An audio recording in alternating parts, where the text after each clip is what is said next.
তানভীর, আমি কোনো কথা শুনতে চাই না। তোর আলিশাকেই বিয়ে করতে হবে। আম্মু প্লিজ, আমি এই বিয়েটা করতে পারবো না। আলিশা খুবই ছোট, ও সংসারে কিছুই বুঝবে না। শোন, আমার সংসার আমি বুঝবো। তুই তো আর আলাদা কোথাও গিয়ে থাকিস না যে আলিশা কিছু করতে পারবে না। আম্মু, আমি কাজের কথা বলছি না। ওই মেয়ে তো বিয়ের মানেটাই বুঝবে না। প্লিজ আম্মু, এই বিয়েটা ক্যান্সেল করে দাও। না, তুই ওকেই বিয়ে করবি, এটাই আমার শেষ কথা। এখন যা, গিয়ে রেডি হ, কিছুক্ষণ পরে বরযাত্রী বের হবে। কথাটা বলেই আম্মু রুম থেকে বেরিয়ে গেল। আর এসব ভালো লাগে না। একটা 15 বছর বয়সী পিচির সাথে এরা আমার বিয়ে দিচ্ছে। ও বিয়ের কি বুঝবে? শারীরিক সম্পর্কের কথা বলছি না, তার এখন হেসে খেলে বেড়ানোর বয়স। তার মনে এখন যা আছে সবটাই আবেগ। ভালোবাসার মানে সে কি বুঝবে? এমনও হতে পারে আমার সাথে থাকতে থাকতে তার অন্য কারো ভালো লেগে গেল। তখন আমার কি হবে? ধুর, যা হবার হবে। আব্বু আম্মু আমার কোনো কথাই যে শুনবে না সেটা আমি ভালো করেই জানি। তাই আর কিছু না ভেবে পাঞ্জাবি পায়জামা পরে নিচে আসলাম। আব্বু আমাকে দেখেই আমার সব বন্ধুদের ডেকে গাড়িতে উঠতে বললেন। ওই হারামিদের ওপর আমার খুব রাগ হচ্ছে। শালারা বন্ধুর বিয়ে কয়েকটু বর সাজিয়ে তা না করে হারামির দল রাক্ষসের মতো খাচ্ছে। কি রে দোস্ত, এভাবে তাকিয়ে কি দেখিস? খাবি নাকি? না বন্ধু, বিয়ে তোর খাবো আমরা। হ্যাঁ, খা, ভালো করে খা। তারপর আমার শ্বশুরবাড়িতে যেয়ে আঙ্গুল চুষবি। ভাই তুই কোনো চাপ নিস না, সেগুলো মেরে দিব। হ্যাঁ, আমি খুব ভালো করে জানি। খাওয়াতে তোরা রাক্ষসদেরকেও হার মানিয়ে দিবি।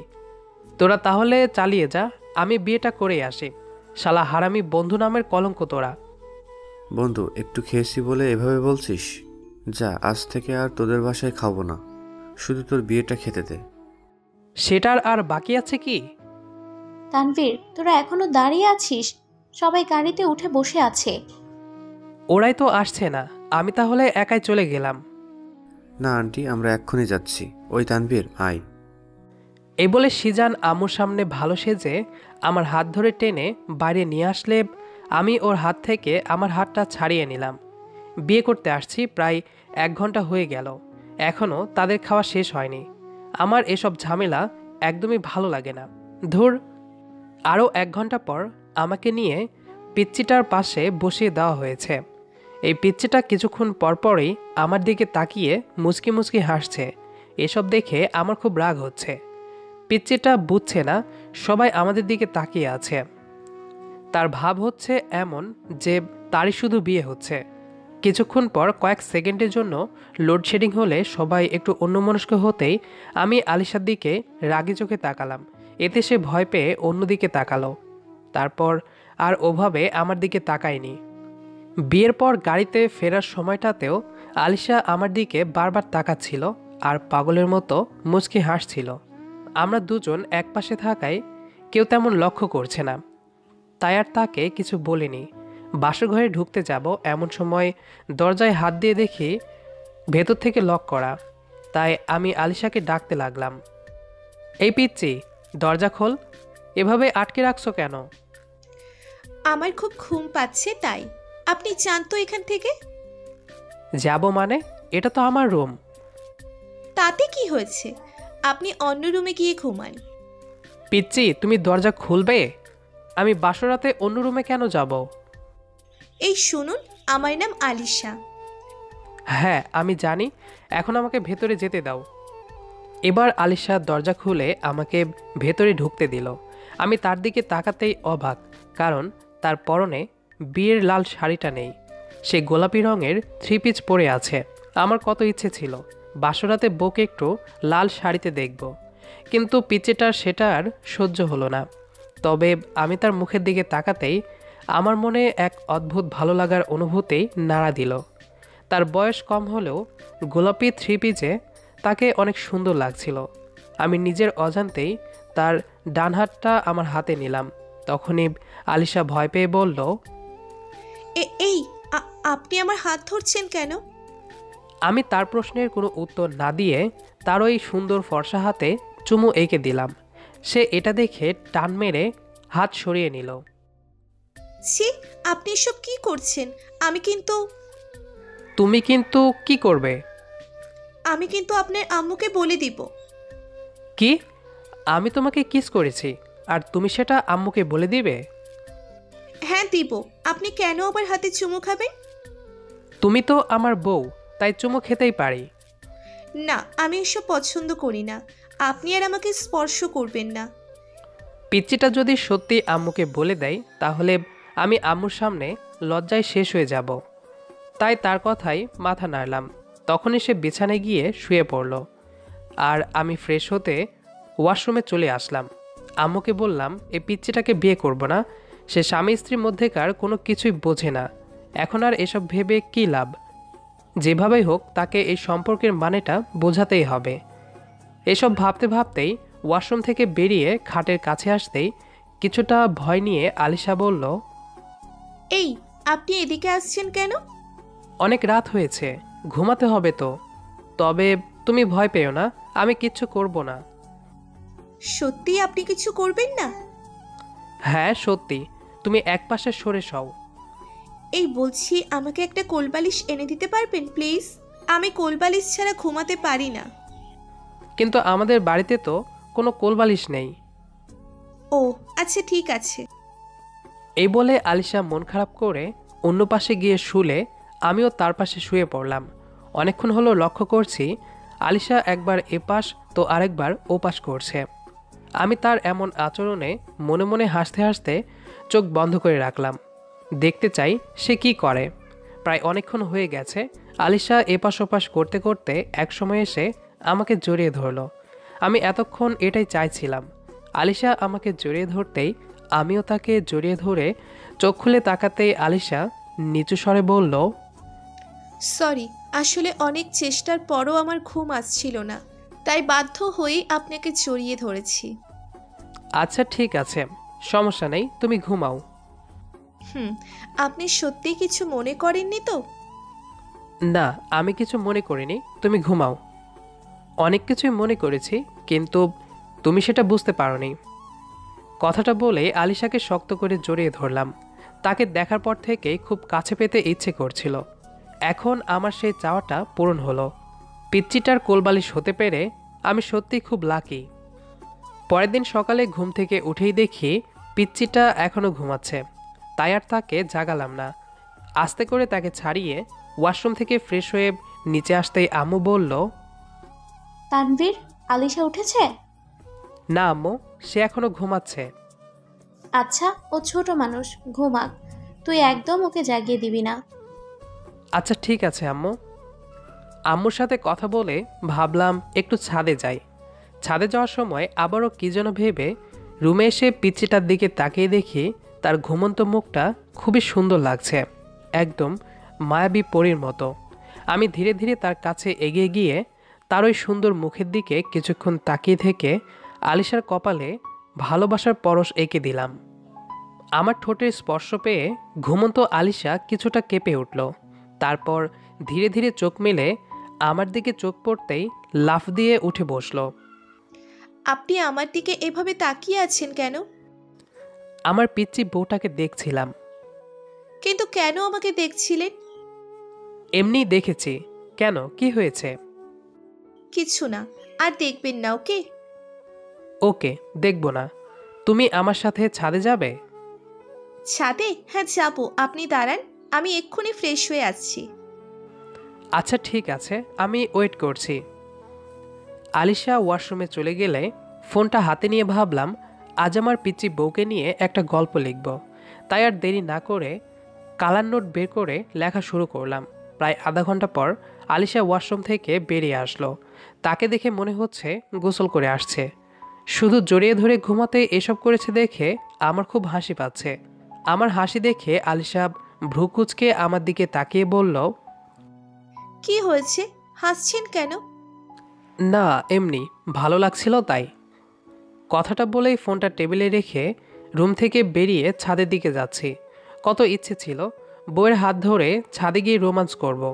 হয়তো এর জন্য আমাকে আরও কিছু বছর অপেক্ষা করতে হবে। কপালে থাকলে আমার সব ইচ্ছেগুলো একদিন ঠিক পূরণ হবে। আলিশা ছাদে এসেই সূর্যোদয় দেখে বাচ্চাদের মতো লাফাতে লাগলো। মন খুব করে চাইছে পিচ্চিটাকে কোলে তুলে নিতে, কিন্তু যদি চেঁচামেচি শুরু করে দেয় তাই আর নিলাম না। এই, আপনি দূরে দাঁড়িয়ে কি ভাবছেন? আমার পাশে এসে দাঁড়ান না একটু। আলিশার মুখে এমন কথা শুনে আমি মুচকি হেসে তার পাশে গিয়ে দাঁড়ালাম। দুজনেই সকালের এই সবুজ প্রকৃতির সৌন্দর্য উপভোগ করছি। কিছুক্ষণ পর আচমকায় আলিশা আমাকে পেছন থেকে জড়িয়ে ধরল, সাথে সাথে আমার শরীর সামান্য ঝাঁকুনি দিল। আমার পেটে রাখা আলিশার হাত দুটো ছাড়িয়ে তাকে আমার দিকে ফিরিয়ে বললাম, আমি একটু হাতে কিস করেছিলাম, তাই আম্মুকে বলে দিবে। তাহলে এখন জড়িয়ে ধরেছ কেন? আপনি তো আমার বর, আর বরকে জড়িয়ে ধরা যাবে না? অবশ্যই যাবে, বাট তুমি তো চাও না।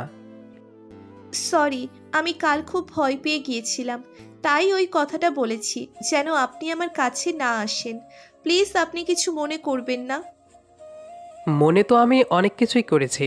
এই পিচ্চিটাকে আমার মনে খুব যত্নে বসিয়ে রেখেছি। আচ্ছা, এখন কি আমার পিচ্চিটাকে একটু আদর করতে পারি? আলিশা খুব লজ্জা পেয়ে বলল, বাট অন্য কিছু নয় কিন্তু। এই অন্য কিছু বলতে তুমি কি বোঝাতে চাইছো? জানি না, আপনি বুঝে নেন। ভাইরা, আমি তো একে পিচ্ছি ভেবেছিলাম, কিন্তু সে তো দেখছি সবই বোঝে। আমি আলিশার চোখের দিকে তাকিয়ে তার চোখে প্রচুর লজ্জা দেখতে পাচ্ছি। সে বিষয়টা লক্ষ্য করে আমার বুকে এসে মুখ লুকালো। তারপর কিছুদিন আলিশাদের বাসা থেকে বেরিয়ে আসলাম। এখন আমার পিচ্চি বউয়ের সাথে রোমান্স বেশ ভালোই জমে উঠেছে। কিস করা, জড়িয়ে ধরা, রাতে তার কোলবালিশ হয়ে ঘুমানো ইত্যাদি। আজ বিকেলে আম্মু নানার বাড়িতে বেড়াতে যাচ্ছে। আমি খুব চিন্তায় আছি। ভাবছি আমাদের দুজনকে রেস্টুরেন্ট থেকে খাবার এনে খেতে হবে, কারণ বিয়ের এতদিন পরও আলিশা রান্না করতে যেতে চাইলে আম্মু তাকে যেতে দেয়নি। আমার মনে হয় সে রান্না পারে না। রাতে ঘুমানোর সময় আলিশাকে জড়িয়ে ধরে তার কপালে চুমু এঁকে দিয়ে বললাম, আলিশা, তুমি রান্না করতে পারো? হ্যাঁ পারি, কিন্তু আম্মু তো আমাকে কখনোই রান্না করতে যেতে দেন না। গুড, আমি ভেবেছিলাম তুমি রান্না পারো না। আচ্ছা, আমি কাল সকালে বাজার করে নিয়ে আসবো, তুমি রান্না করো। ঠিক আছে, কিন্তু মাছ এনো না প্লিজ, আমি মাছ কাটতে পারি না। সমস্যা নেই পিচ্চি, তোমার বর মাছ কাটতে পারে। সত্যিই তুমি মাছ কাটতে পারো? আলিশা খুব অবাক হয়ে কথাটা বলল। আমি তার নাকে নাক ঘষে বললাম, হ্যাঁ জান, পারি। আম্মু যখন কোথাও যেত তখন আমি আর আব্বুই রান্না করে খেতাম। তাহলে কাল তুমি আমাকে রান্নার কাজে সাহায্য করবে। আচ্ছা ঠিক আছে, করব। এখন ঘুমাও, অনেক রাত হয়েছে। আমি কথাটা বলতেই আলিশা জড়িয়ে ধরে আমার সাথে একদম নিজেকে মিশিয়ে নিল। পরের দিন সকালে আলিশাকে ঘুম থেকে উঠিয়ে তাকে ফ্রেশ হয়ে ভাত রান্না করতে বলে বাজারে চলে আসলাম। তারপর আমার পছন্দের কুচো চিংড়ি আর পাঙ্গাস মাছ নিলাম। আজ বউয়ের হাতে কুচো চিংড়ির ঝোল খাবো। বাজার থেকে বাসায় ফিরে দেখি আলিশা ভাত রান্না করে বসে আছে। বাজারে ব্যাগটা ফ্লোরে রেখে আলিশাকে কোলে তুলে নিলাম। এই কি করছো? মাছ কাটো, আমি রান্না করছি। কাটবো তো, এর আগে আমার পিচ্চি বউটাকে একটু কোলে নিয়ে আদর করি। এই, তুমি সব সময় একদম আমাকে পিচ্ছি বলবে না। আমি তোমার বউ, কোনো বাচ্চা নই। হ্যাঁ, কিন্তু তুমি তো আমার পিচ্চি বউ। প্রথমে তুমি অনেক ছোট বলে আমি আম্মুকে বলেছিলাম বিয়েটা করব না। সত্যি যদি আম্মু বিয়েটা করতে আমাকে জোর না করতো, তাহলে আমি তোমার মতো এত ভালো বউটাকে পেতাম না। থাক, এসব আর ভেবো না। মহান আল্লাহ চেয়েছিলেন আমি তোমার বউ হই, এই জন্য আল্লাহর কাছে লক্ষ কোটি শুক্রিয়া। হ্যাঁ, তুমি ঠিকই বলেছ। আমি আমার পিচ্চি বউকে পেয়ে খুব খুব খুশি, আর তোমাকে ভালোবাসি। হ্যাঁ, আমি জানি তুমি আমাকে ভালোবাসো। এখন চাও মাছ কাটো। ওকে। এই, তুমি চিংড়ি মাছ ভুনা করতে পারো? হ্যাঁ, চিংড়ি আমার ফেভারিট। আমারও খুব পছন্দের। কথাটা বলেই আলিশার ঠোঁটে ঠোঁট ছুঁয়ে দিলাম। তারপর তাকে নিচে নামিয়ে মাছ কাটছি। 2 বছর পর। এই তানভীর, তুমি আমাকে নিয়ে এসব কি লিখছো? আমি আবার তোমাকে নিয়ে কি লিখলাম? তুমি কি ভেবেছো আমাকে নিয়ে গল্প লিখো আর আমি জানতে পারবো না? এই 1 মিনিট দাঁড়াও। তুমি কি আমার লেখা গল্পগুলো পড়ো? হ্যাঁ, আমাদের বিয়ের অনেক আগে থেকেই তোমার সাথে করা সব দুষ্টুমিগুলো তো আমি রাইটার তানভীর আহমেদের গল্প শিখেছি। বাহ, তাহলে সব আমার থেকে শেখা। হুম, তাই তো আমি তোমার ছবি দেখেই বিয়েতে রাজি হয়ে যাই। কারণ কি জানো, তুমি খুবই রোমান্টিক, তোমার সাথে দুষ্টুমি করলে খুব মজা হবে তাই।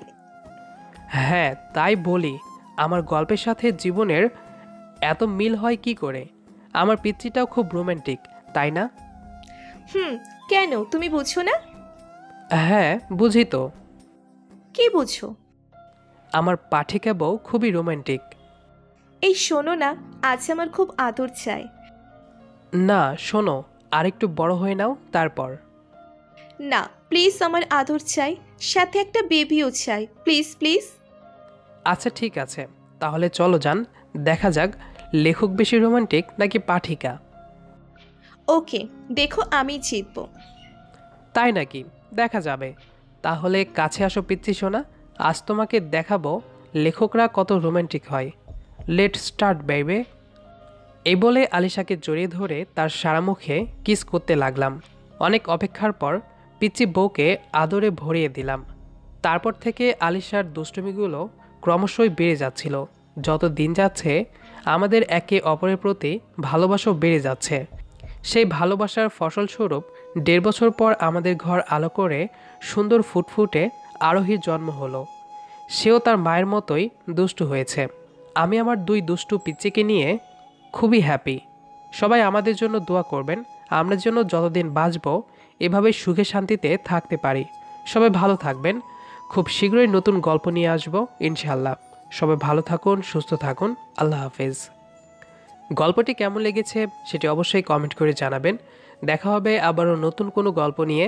সেই পর্যন্ত আমাদের সাথেই থাকুন। ধন্যবাদ সবাইকে।